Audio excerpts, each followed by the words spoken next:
People are often shocked when I tell them that addiction was the best thing that ever happened to me.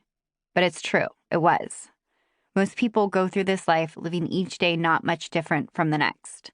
We are born impressionless, doughy little babies into a world that carves its fear and love of conformity into us.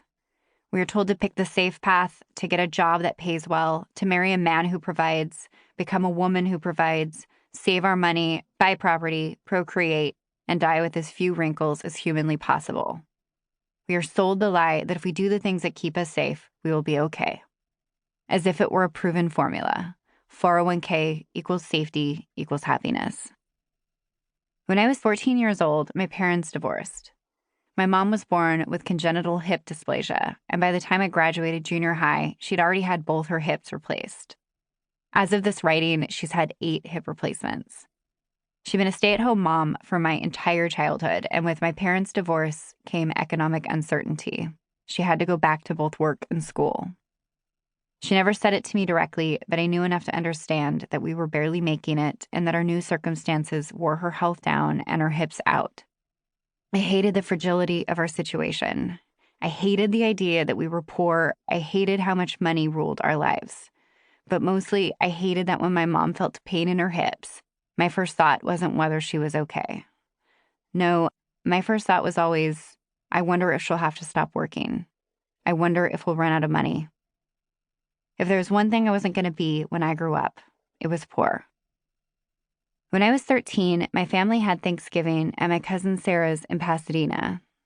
Sarah's 25 years older than me, and she'd just gotten her CPA, married an oil executive, and bought a 4-bedroom Spanish-style house in a neighborhood that bordered San Marino, the best schools. She drove a Volvo and made dinners that rivaled Martha Stewart's, and was the kind of woman that kept truffles in the pantry. She bought me my first Starbucks on that trip, and I remember wanting to be her when I grew up, and her exactly. Or Amanda Woodward from Melrose Place. Either would do because both had everything I was supposed to have. Not long after that Thanksgiving, my parents' marriage started to fall apart, or rather, my dad's closeted gayness outgrew the walk-in.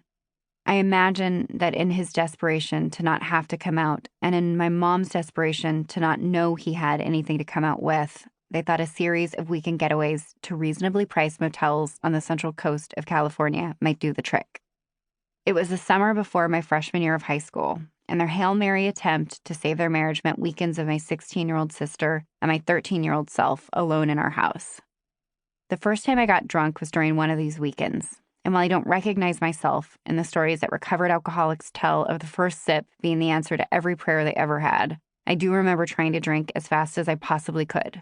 I wasn't hungry to feel something different. If anything, I was hungry to be someone different. Or maybe I was just hungry to be bad.